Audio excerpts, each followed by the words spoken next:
All right, so this is the final lesson in the radical functions unit. So this is unit 5, lesson 5, graphing radical functions. Now, some of this lesson should be reviewed. So I have, I have 7 examples today. I think out of those 7, there's only going to be 2 that are really difficult, and the other 5 should be fairly easy. Okay? And some of it's review. So again, I have 2 columns here. I have one for square roots, and then one that's talking about radicals in general. So the parent function is y equals the square root of x, or y equals the nth root of x if we're talking about radicals in general. If there's a negative sign at the beginning, remember, that means you are reflected across the x-axis. If there's a number at the beginning, which is, in this case, is labeled with the letter A, then it's going to be either wider or skinnier. So that's a stretch or a shrink. And remember, if you're adding or subtracting inside or under the radical, that means you're shifting left or right. So that's a horizontal translation. And if you have a number at the end that you're either adding or subtracting, it means you're moving up or down. That's a vertical translation. Okay. So before we start moving around the graph, let's just graph the square root of x, which we did in unit 2. But let's just do it now to refresh our memory. This is the square root parent function. Why am I taking time to redo this one? You'll see in a minute. Okay, you'll see why in a minute. So let's just graph the square root parent function, which we've done before.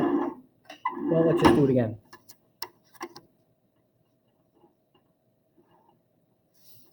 Okay, the square root parent function.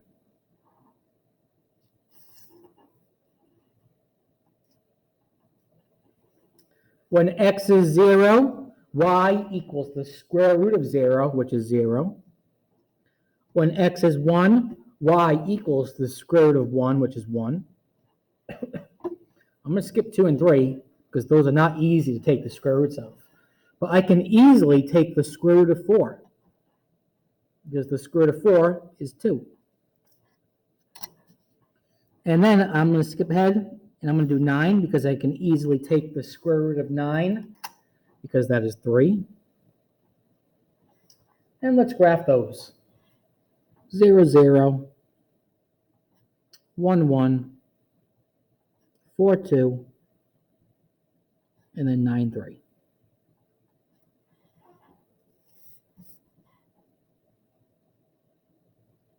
So this is the square root parent function. Hopefully you have that memorized from unit 2. If not, this was a quick recap of that. But the reason why I had you graph that is because I am going to use that in the next few examples, okay? So let's try example 2. Y equals the square root of x minus 4. So this is going to be the square root parent function shifted 4 units down, okay? So I'm going to say this is the square root parent function. 1 second. The square root parent function shifted 4 units down. Square root parent function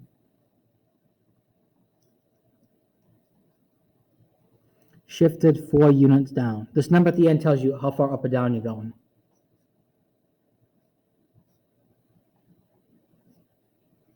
Now, there's 2 ways to graph this.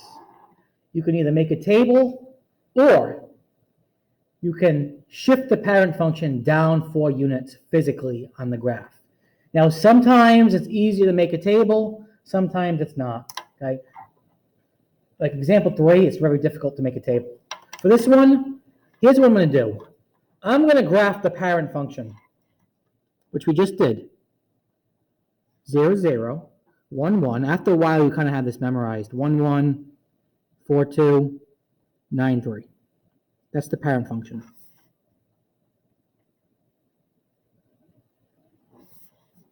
You know what? Let me label that just so that way you know what I'm doing. That's y equals the square root of x.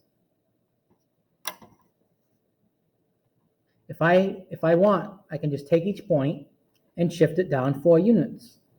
Sometimes it's easier than making a table. So let me take this point, let me move it down 4 units. 1, 2, 3, 4. This point down 4 units. 1, 2, 3, 4. This point down 4 units. And this point down 4 units. And let me connect that. And let's just label that so I know which one is which if this was a quiz. This is y equals the square root of x minus 4.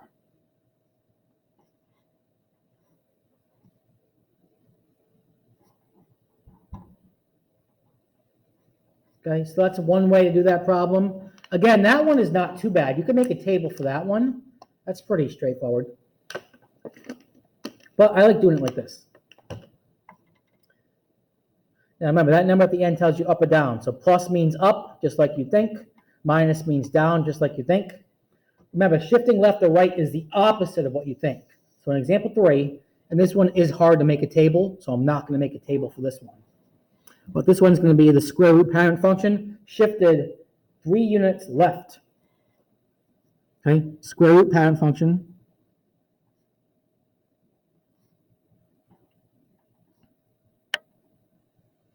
Shifted 3 units left.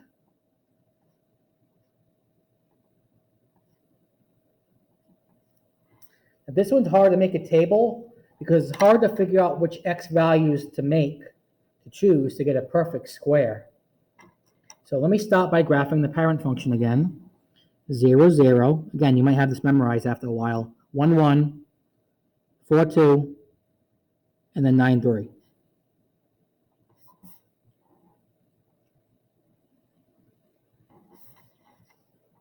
Let me just label that so again we know what is what. Y equals the square root of x. Now I'm going to take each point and I'm going to shift it 3 units to the left. So 1, 2, 3, 1, 2, 3, 1, 2, 3, and then 1, 2, 3. Let's connect that.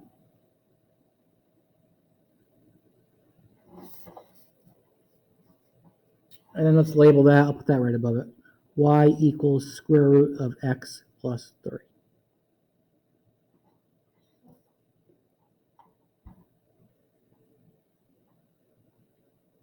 Okay.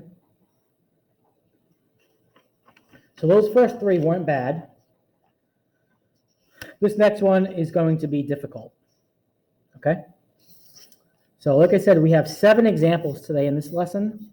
I said I think 2 of them are going to be difficult. So number 4 is going to be difficult, and the last one, example 7, is going to be difficult. Okay. So let's look at example 4. And the reason why I think this one is difficult is because of that 2 in the beginning. That 2 in the beginning is what makes it difficult. The -1 doesn't make it difficult, and the +3 does not make it difficult. It's that 2 in the beginning that makes it a difficult problem. Okay, so here's how we're going to do it. There's a bunch of ways to think about this one, but this -1 means we're shifting 1 unit right, and this +3 means we're shifting 3 units up. This is going to be our starting point. Normally we start at 0, 0 for these graphs, the square root of x, but we're shifting 1 right. Think back to the parent function. It started at 0, 0, remember, on the first page? Now I'm shifting 1 unit right and 3 units up. So this is going to be our starting point. More on that in a minute, okay? So I'm going to say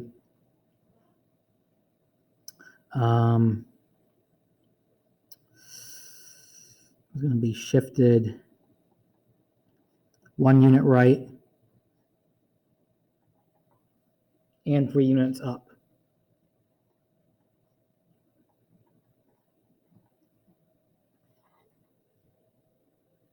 So let's think of 1, 3 as our starting point now. Okay. Again, I think this is the easiest way to do this problem.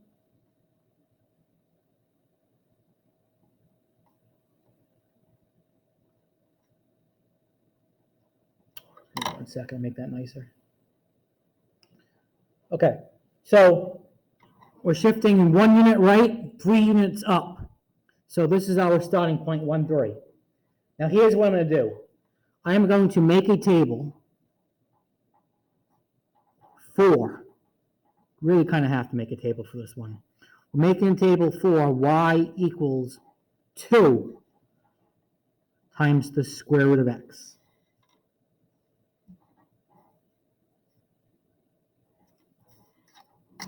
Okay? When x equals 0, y equals 2 times the square root of 0, so y equals 0. When x equals 1, y equals 2 times the square root of 1, so 2 times 1 is 2. When x equals 4, y equals 2 times the square root of 4, so y equals 2 times 2, which is 4. When x equals 9, y equals 2 times the square root of 9, so y equals 2 times 3, which is 6. Now, here's the other tricky part. We are not graphing this from the origin. We are graphing this from this point, which is tricky. What I mean by that is this, okay? 0, 0 is our starting point. 1, 2 means I'm starting from here. Think of this as your origin and go right 1, up 2. 4, 4 is based off of my starting point. So from here, I'm going to go right 4, 1, 2, 3, 4, and up 4, 1, 2, 3, 4. And then I'm going 9, 6 from my starting point. So from my starting point, okay, remember 1, 3 is my starting point. I'm going right 9, up 6. Okay, so right 9 brings me over here, up 6. Right there. And this is what our graph looks like.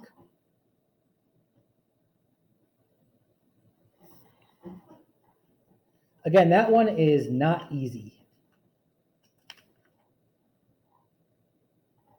Okay, let's try example 5. This is one we've done in the past.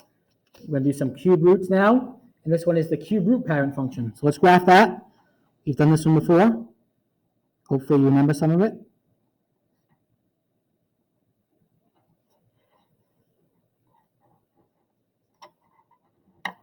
Make a table for this one. Like I said, I think example 7 is the hard one. And the one we just did, example 4, was a hard one. So remember when we did cube roots, I chose -8 because we can easily get that cube root. I chose -1 because we can easily get that cube root. Same thing with 0, 1, and 8. So the cube root of -8 means what number times itself 3 times is -8? -2. The cube root of -1 is -1. The cube root of 0 is 0. The cube root of 1 is 1. The cube root of 8 is 2. So let's graph that. Hopefully you have this one memorized from Unit 2. If not, then this should refresh your memory. And again, I'm doing this because we're going to need it in the upcoming problems. That's why I'm reviewing it.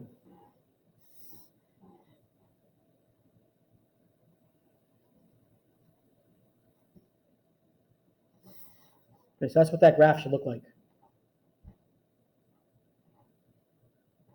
Okay. Now let's move around that graph.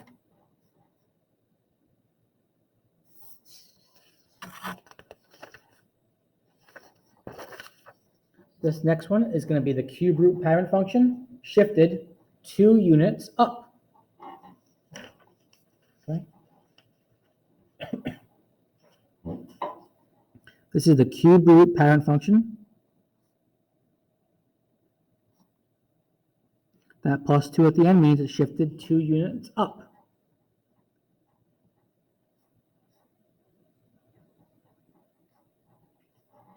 So again, you can make a table if you want. Sometimes it's easy to make a table, sometimes it's not. This one is pretty easy, but I'm just going to graph the parent function and then shift it. So the parent function, I have that one memorized from the last example. Hopefully you do too now. That's the parent function.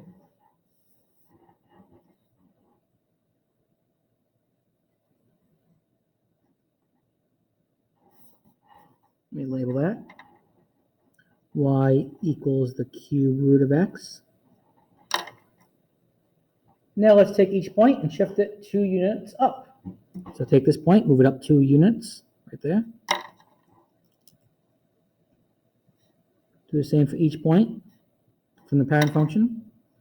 1, 2, 1, 2, 1, 2, 1, 2. And let's connect those points.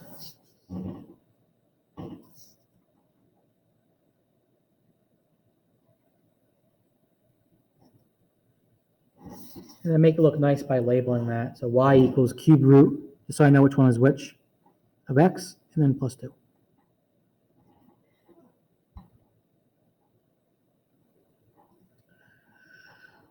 Okay, now our last example, which is our hardest one, as per usual.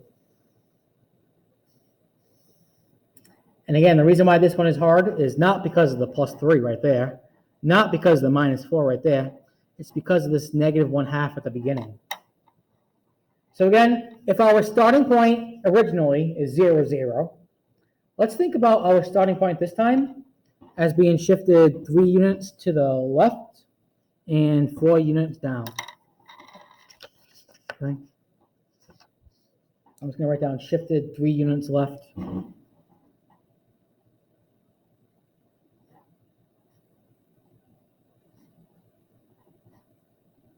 And 4 units down.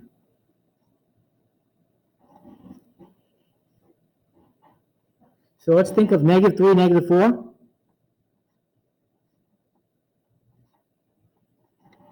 As our starting point. Plot that.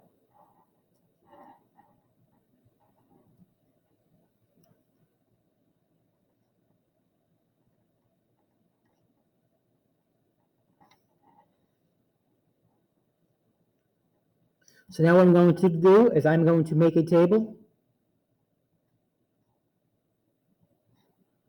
for y equals negative 1/2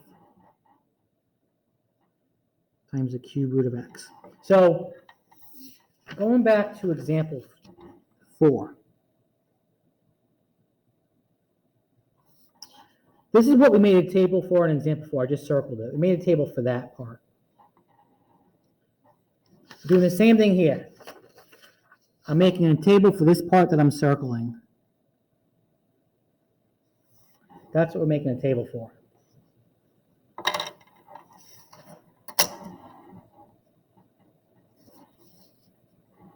This one, again, you kind of have to make a table for this one.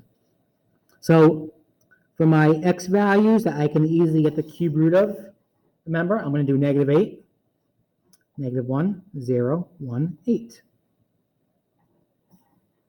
The cube root of negative 8 is negative 2 times negative 1/2 equals 1. The cube root of negative 8 is negative 2. Negative 2 times negative 1/2 is 1. The cube root of negative 1 is negative 1 times negative 1/2 is 1/2. The cube root of 0 is 0 times negative 1/2 is still 0. That's my starting point. The cube root of 1 is 1 times negative 1/2 is negative 1/2. And the cube root of 8 is 2. 2 times negative 1/2 is negative 1. So I'm going to graph these based off of here. So meaning this first one, negative 8 comma 1, means we're going to go 8 to the left of this and then 1 up. So I believe that's going to take you off the graph by 1, but that's fine. 1, 2, 3, Ignore the voice crack in the video, please. 1, 2, 3, 4, 5, 6, 7, 8, 1. Okay. Negative 1 comma a half means go left 1, up a half. 1 negative a half means go right 1, down a half. And 8 negative 1 means go right 8, down 1. And that's our graph.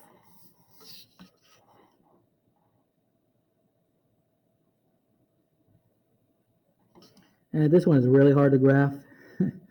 Mine doesn't look that perfect, but it looks something like that. Okay.